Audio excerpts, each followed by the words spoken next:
Hey everybody, it's Sean with Midwest Outdoor Cooking. Today we're doing no wrap St. Louis style pork ribs on the Masterbuilt 1050 Gravity Smoker. This is an amazing machine. It's easy to use. Get the charcoal plus wood smoke taste. We're not using anything fancy today. We're using the Kingford. It's your normal charcoal and a blend of cherry and hickory wood layered together, layer of charcoal, layer of wood, layer of charcoal, so on through our hopper here. This is an easy recipe. Anybody can do it. You do not have to spend thousands of dollars to get good barbecue, and I'm here to prove it today. Continue to watch this video. Please hit that like and subscribe button if you like the content and want to see more. And you guys all have a good day. Thank you.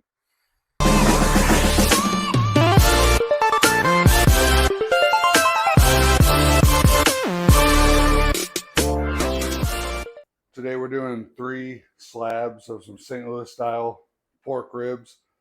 These are nothing special, from my local grocery store out here in the Midwest called Hy-Vee. There's Hormel Always Tender on sale this week. But this is what we are cooking today. We're going to get rid of a couple of these and we'll just show you on the first one. First things first, you're just going to cut them open, obviously, take them to the sink and drain them.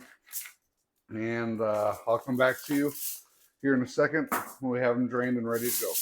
We got them back here in front of us. First things first, we want to trim these up and get them as square as possible. So we're going to take off any excess pieces like this. We're not going to toss it. We can use it for another recipe. We just want it to be as square as possible so it cooks even all the way through. So we'll put those to the side. This is a little unsquare, so we'll trim this off. Then we'll flip it over, see if there's anything excessive on the back to trim off. You can trim off a little bit of this flap here. This probably be all right, but just to be on the safe side, we're going to get a little bit of this off just to try to keep it even cooking again. You want even cooking on the front and the back. So we'll trim off some of this fat, and now you have a nice square rack of ribs. Going to take some paper towels, pat both sides dry, get all the excess moisture off. The drier it is, the better crust you'll get. Just patting it dry, flipping it over, doing the same thing, getting the cutting board out of your way.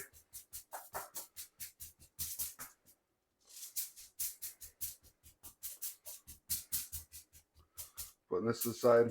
Now that it's dry, next step, like any rack of ribs, you're going to want to take this membrane off right here. I found the butter knife method to be the best one. Go about 3 bones in, and you just start peeling it up a little bit. Grab yourself another paper towel. Try to bring it over here so it's easier to see.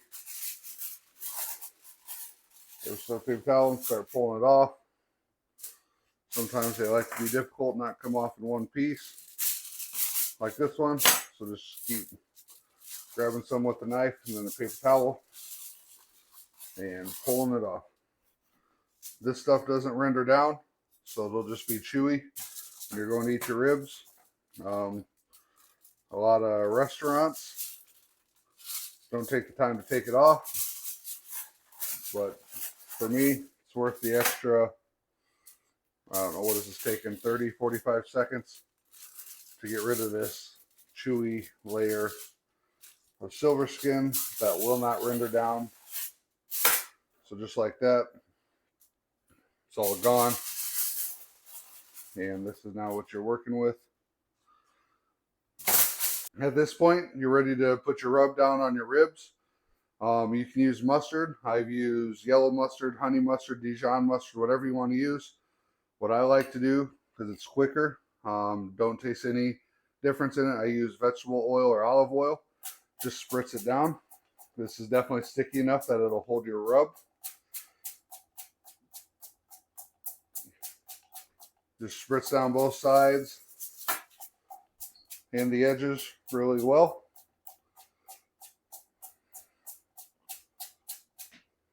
And now that you got vegetable oil on it, you are ready for some rub.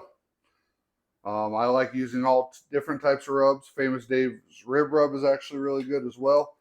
But Matt down there at Meat Church has this figured out.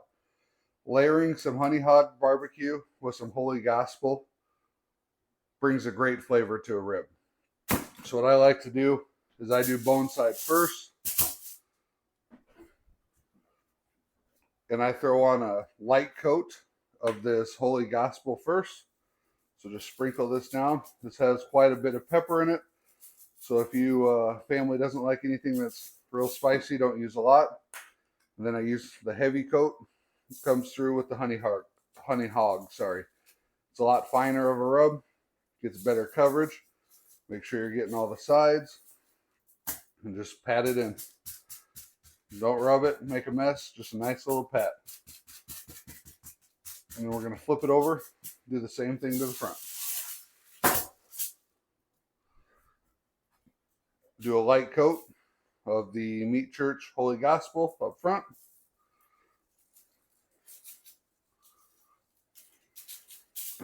And then come through with a heavier coat of the Honey Hog Barbecue. Gives these ribs a good sweet flavor and a really nice color on the smoker. You cannot go wrong. I buy all my rubs. I've tried numerous different kinds. I like to go to Shields and try stuff, new stuff all the time. But at the end of the day, I always come back to this combination. This is a nice rub. So now it's all rubbed down, all patted in. You can see the color it gave the ribs already. We're going to sit here and go get the pit ready while this sits and sweats. And I'll be back with you soon. All right, we're out here at the smoker. Masterbuilt 1050 gravity. It's up to 275. That's what we like cooking on here. 277. And this is what the ribs look like when they have sweat down a little bit, getting a little bit up to room temperature while we were getting the pit ready. We're going to go ahead and throw these on. Sorry, no tripod right now. We got 3 racks. I like getting them here on the middle rack. I don't like cooking on the lower if I can avoid it. And then I also like smushing them up a little bit. So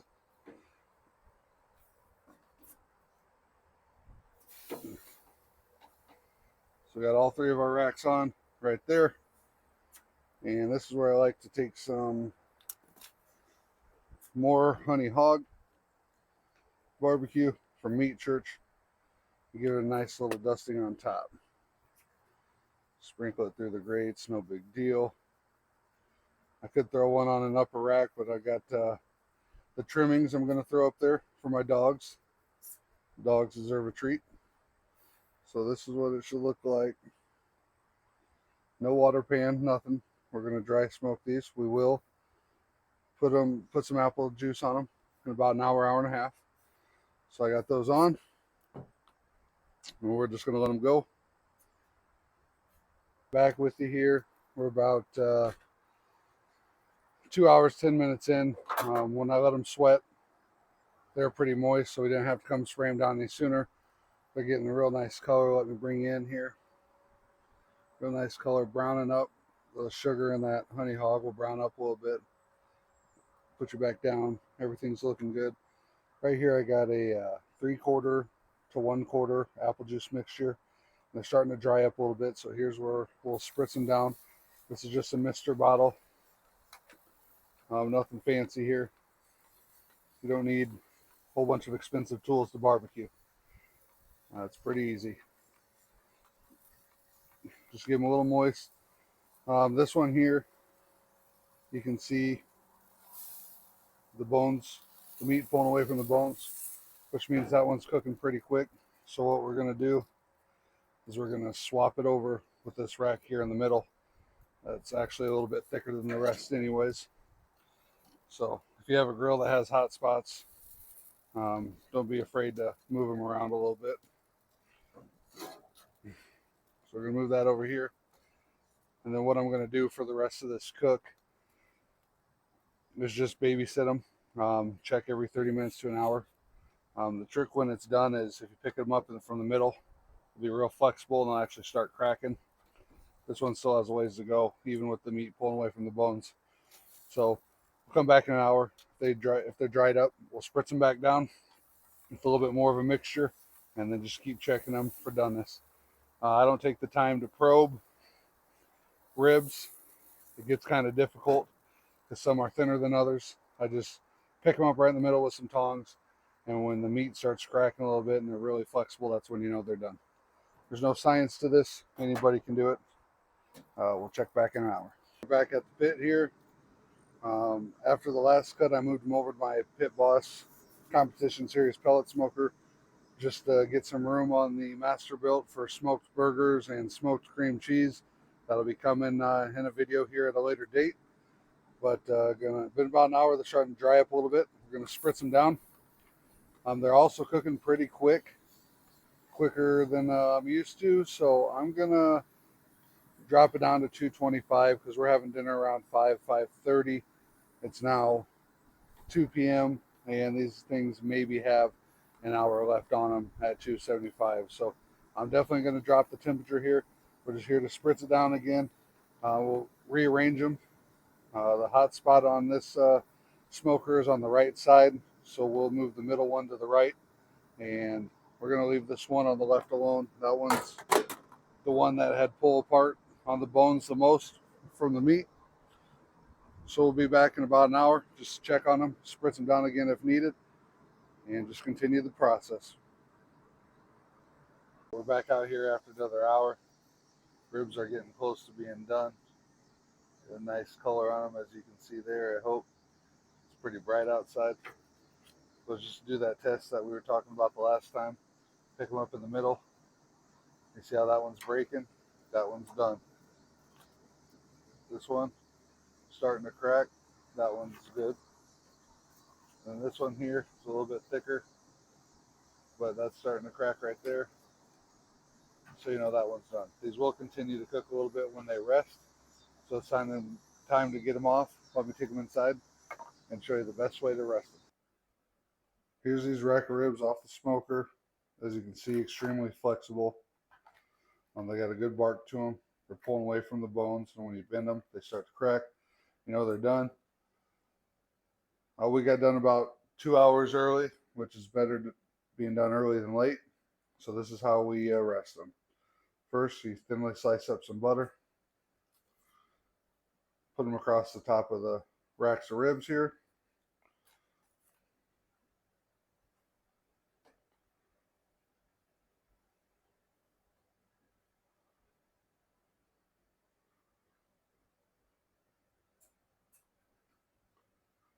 And we'll take a little bit of brown sugar here, light brown sugar. You can use dark as well.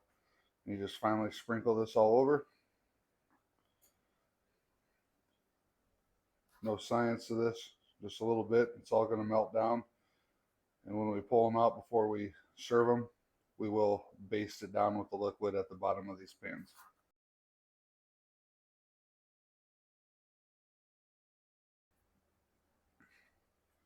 Lastly, we'll grab a little bit of honey here. We're going to drizzle it over each rack.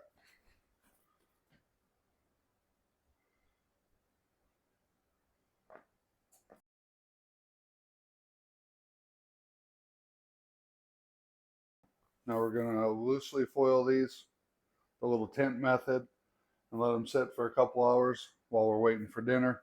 I have the oven at 175 degrees to keep these at temp while we wait and let them rest at that temperature. We'll be back when we serve them up. I'll show you what they look like, give you a cross section. And just like that, even knocking it down to 225 degrees, these ribs are done in 4.5 hours. So no wrap, St. Louis style ribs. You can have ribs start to finish in about 4.5 hours. Back 2 hours later, it's time for dinner.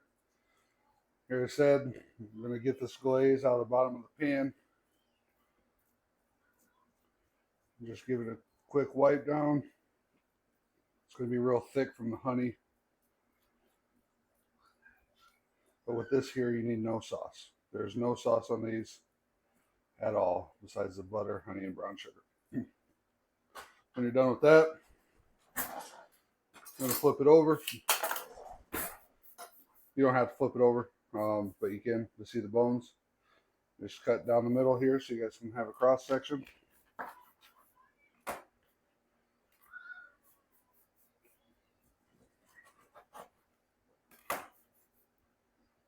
And that there's what we're working with. Nice smoke ring, some moisture in there. Good looking rib, going for the bite. Clean off the bone, just the way you like it. If you guys like this content, just like and subscribe. I'll be posting some more videos here in the future. Have a good day.